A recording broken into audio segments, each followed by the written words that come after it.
Interview, Awa Diallo, présidente des sages-femmes de Côte d'Ivoire. Les sages-femmes jouent un rôle actif dans la sauvegarde de la vie des femmes et des enfants. La présidente des sages-femmes ivoiriennes, ASFI, est épouse Yaou, sage-femme spécialiste en santé publique, ingénieure de conception ressources humaines, formatrice en santé sexuelle et reproductive. Elle totalise 27 ans d'expérience, dont 3 ans dans un village de Yamoussoukro, 7 ans au centre hospitalier universitaire CHU de Treichville, 7 ans l'association ivoirienne pour le bien-être familial, AIBF, et aujourd'hui au programme national de la mère et de l'enfant. C'est à cette dynamique d'âme d'expérience que nous avons tendu notre dictaphone pour comprendre ce à quoi répond l'organisation. La thématique est le pourquoi de la célébration de la journée mondiale de la sage-femme qui a lieu le 5 mai.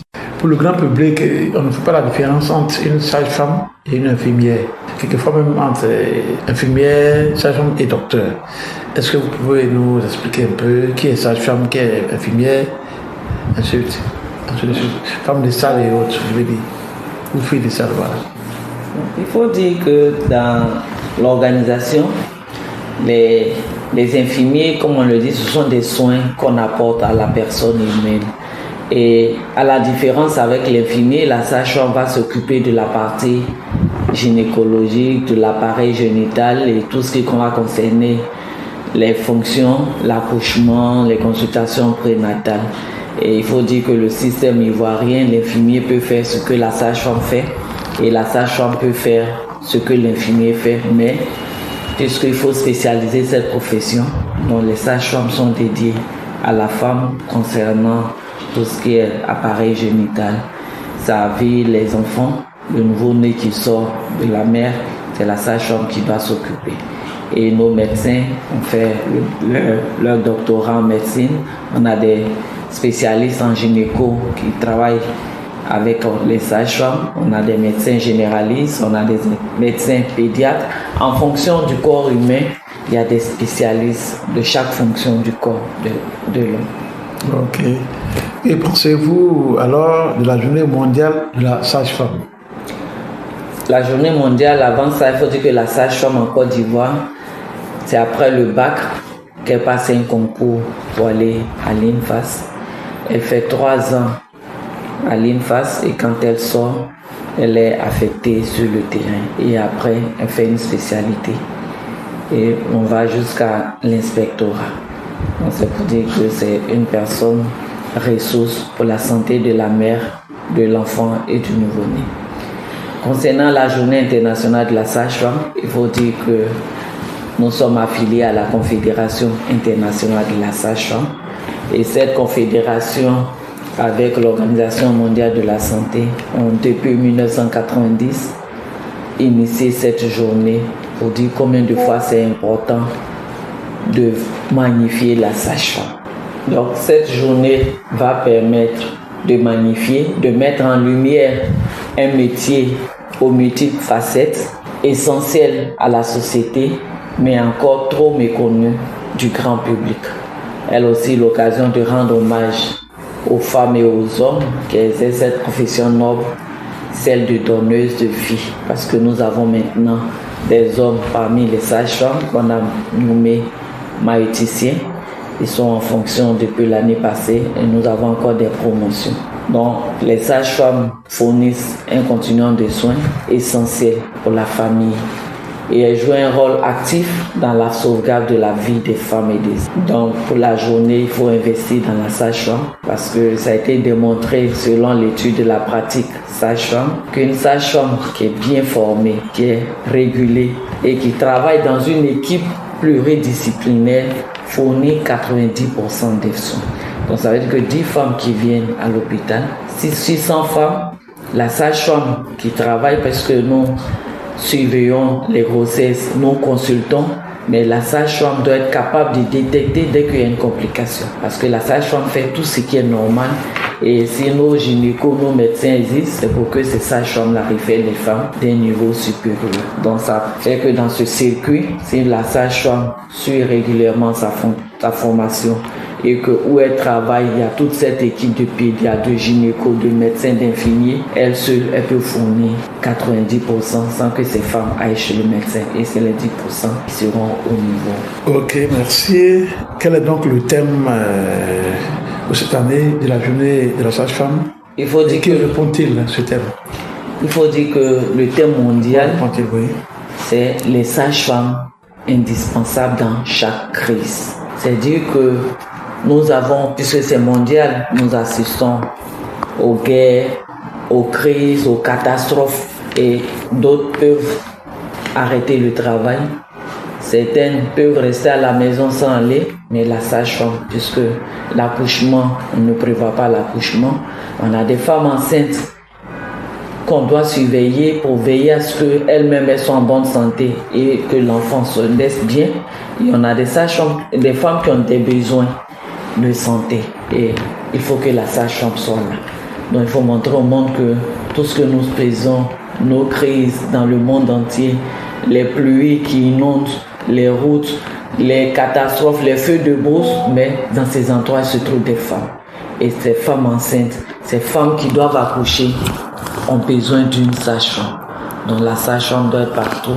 Donc voir comment elle doit être renforcée pour pouvoir faire face à ces catastrophes. Parce que si elle est à la maison, la femme qui est à la maison, il faut qu'elle ait les moyens, il faut qu'elle ait les connaissances nécessaires pour quitter les centres pour atteindre ses objectifs. Donc c'est pour ça qu'au niveau du monde entier, nous avons parlé de l'importance de la sage-femme dans ce monde. En Côte d'Ivoire, nous avons, au-delà de ces crises, l'importance de la sage-femme, nous avons le contexte de l'intégration des services. Nous avons dans nos services des services de CPN, de consultation prénatale, de vaccination, de nutrition. Maintenant, nous voulons que la population, la femme qui se rend pour la consultation prénatale, on doit lui parler de la nutrition. On doit veiller à ce qu'elle soit vaccinée. On doit veiller à ce qu'elle soit au cœur de sa santé. Donc c'est ça l'intégration, nous allons en parler. Ok. Quelles sont les activités prévues pour cette année au niveau de la Côte d'Ivoire pour la journée de la sage-femme? Au niveau de la Côte d'Ivoire, il faut dire que depuis 2005, nous célébrons la profession sage-femme. Nous sommes à la 19e édition de cette profession. Nous faisons la cérémonie de façon tournante parce que sur toute l'étendue du territoire, il faut dire que le gouvernement a fait un effort partout. Nous avons une sage-femme. Dans cet effet, nous rendons dans les régions et cette année, nous avons choisi l'Indéné-Guabin, les villes d'Abangoro, de Bétier et d'Agné-Blécro. Et nous avons dit tout à l'heure, la sage-femme est le premier contact de la communauté. Donc pendant 4 jours, nous serons avec la communauté. Le lundi 28 avril déjà, nous serons en train de sensibiliser dans la région de l'Indéné-Guabin. Pendant 3 jours, du mardi, mercredi, jeudi, nous avons choisi des sites à Bangoro. Nous avons 7 sites des sous-préfectures et la ville même. Nous avons 3 sites à Bétier, la ville elle-même et 2 autres sous-préfectures. À Agné-Blécro, nous avons 4 sites. La ville et 3 autres sous-préfectures. Et la population va se rendre pour recevoir des soins gratuits. On aura des médecins, des infirmiers, des sages-femmes pour prendre la tension, pour voir s'il n'y a pas une hypertension, faire le dépistage au bout du doigt pour dépister si la personne n'est pas diabétique. Nous allons faire le dépistage des lésions pour détecter les lésions précancéreuses du cancer du col. Nos mamans qui voudraient se reposer pour planifier, il y aura des méthodes contraceptives. Nous allons vacciner nos enfants, rattraper ceux qui ne sont pas vaccinés. Nous venons de sortir d'une campagne sur l'HPV. Nous allons continuer pour veiller si tout le monde est vacciné. Donc c'est ce temps de geste pour la communauté pendant ces 4 jours. Nous serons dans les écoles pour sensibiliser également nos jeunes sœurs, nos jeunes frères qui sont à l'école pour éviter les grossesses en milieu scolaire, pour éviter les infections sexuellement transmissibles en parlant de santé de la reproduction. Et après ces 3 jours, toutes les sages-femmes de la Côte d'Ivoire, au moins 1000 sages-femmes vont se retrouver à Bangoro. Puisqu'il faut, la sage-femme, la science évolue, il faut qu'on renforce nos capacités.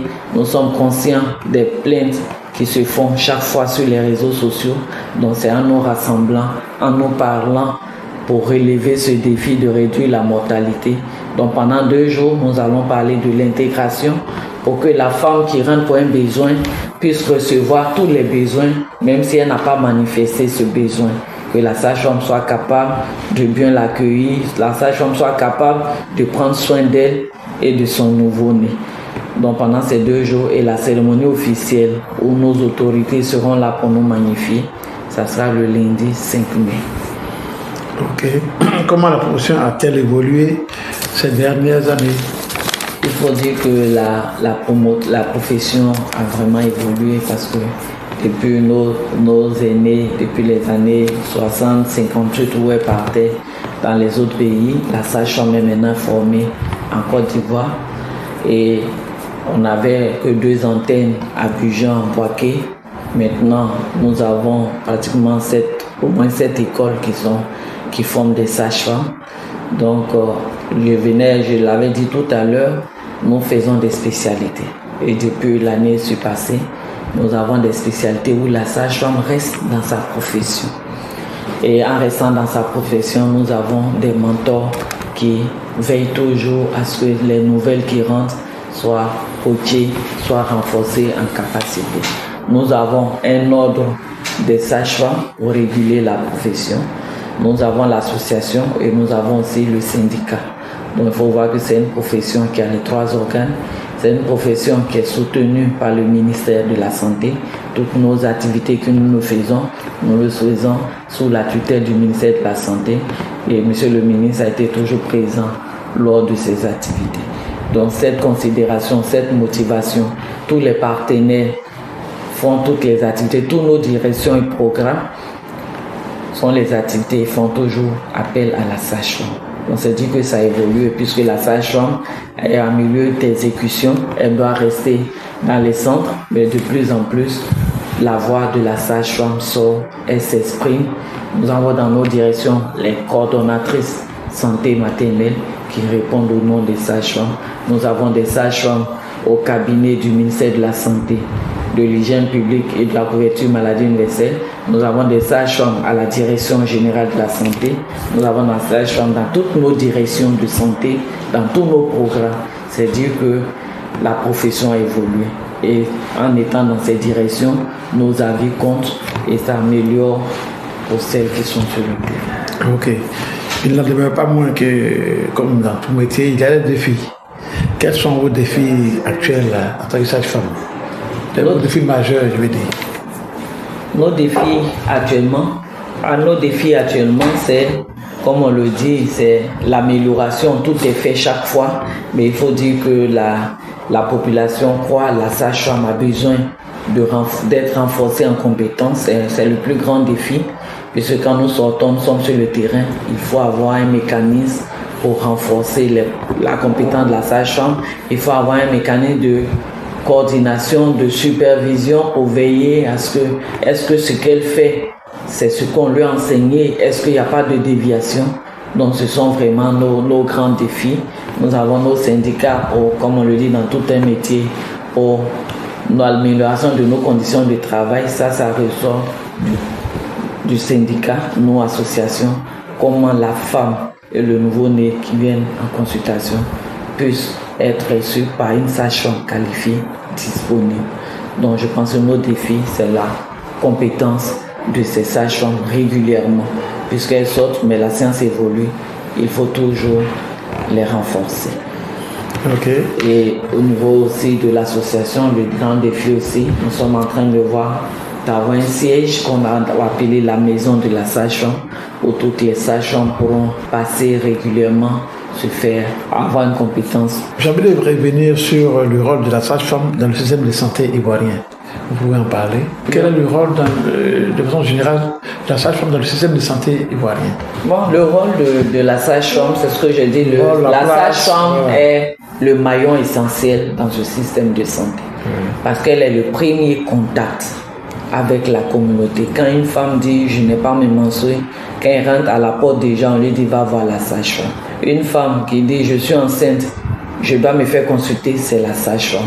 Donc la sage-femme a déjà un rôle crucial puisque la santé de la mère et du nouveau-né, si on agit dessus, on a tout agi dans le système de santé. Donc c'est ce rôle qu'on lui donne qui est vraiment crucial. Donc c'est ce que je disais. Et ce rôle est tellement crucial pour qu'elle parle, sa voix compte elle est placée au niveau des différentes instances de ce ministère de la Santé. Ok. Quel message donc aux sages-femmes à l'occasion de la Journée mondiale de la femme pour en tant que présidente? En tant que présidente, le message au niveau des sages-femmes, c'est que nous avons un rôle important. Nous sommes des donneuses de vie. Dieu donne la conception.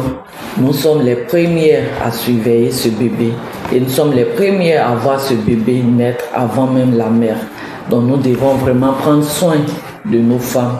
Nous devons être l'ami de la femme et elle doit recevoir l'accueil, l'assistance dans tes enfants. Nous devons être en communauté avec nos parents, au-delà même de la femme, recevoir le mari, aller dans la communauté, parler de la sage-femme, des besoins de la femme pour qu'il y ait l'harmonie entre nous. Ok, je ne sais pas si je dois parler de plaidoyer, mais avez-vous des priorités pour l'avenir de la profession sage-femme en Côte d'Ivoire? Nos priorités pour l'avenir, comme je l'ai dit, il faut que nous ayons de plus en plus un corps sage-femme où elles évoluent dans la profession et elles puissent être équitablement redéployées. Ça aussi, c'est un grand défi. Nous sommes affectés dans des villages, mais parfois, nous revenons. Donc, c'est de trouver un mécanisme pour que chaque femme ait accès à chaque sage-femme. Ça, ce sont nos grands défis aussi. Et nos plaidoyers, c'est de mener la sensibilisation pour que les sages-femmes durent dans les centres, pour que nous puissions avoir chaque femme dans chaque centre, chaque sage-femme dans chaque centre de santé. Moi, j'ai presque fini. Avez-vous un message de fin? C'est de dire vraiment merci. Nous voulons dire merci à notre ministre de la Santé, de l'hygiène publique et de la couverture maladie universelle. Nous voulons vraiment lui dire merci parce qu'il a été toujours disponible pour les sages-femmes. Et avec lui, nous avons obtenu ces filières sages-femmes parce qu'il faut dire qu'il y avait les filières pour avancer, mais c'était l'ophtalmologie, la cardiologie, l'ORL. Donc, vous voyez que quand la sage-femme va, c'est une déperdition. Et on a de renouvellement perpétuel, mais on n'a pas de mentor pour nous encadrer. Et il a compris l'intérêt et nous voudrions vraiment lui dire merci. Merci aussi pour toutes nos activités que nous menons, les permissions que nous avons. Merci à toutes nos directions et programmes qui nous soutiennent. Vous savez que la sage-femme n'a pas les moyens, elle a la volonté de travailler. Nous voulons sortir de nos centres pour pouvoir apporter notre contribution. Et c'est du volontariat. Mais chaque fois que nous sommes allés vers Monsieur le ministre, il a toujours répondu. Et toutes les mairies, nous avons les maires, les collectivités locales qui nous aident parce que l'ASFI, dans le bureau exécutif, mais nous avons 75 présidentes sur toute l'étendue du territoire. Et chaque présidente essaie de mener les activités du bureau. Nous avons un plan stratégique, les activités sont là, mais nous avons les moyens. Nous avons besoin de moyens. Et nos plaidoyers, c'est la mobilisation des ressources pour que la sage-femme sorte de son cadre pour apporter le plus qu'elle a en elle pour sauver des vies. Merci beaucoup. Créée le 5 février 1997, la SFI se veut une association forte, incontournable, avec des sages-femmes qui prodiguent des soins de qualité pour une Côte d'Ivoire où aucune femme ne meurt en donnant la vie. APRA, Agence Presse, Radio et Audio.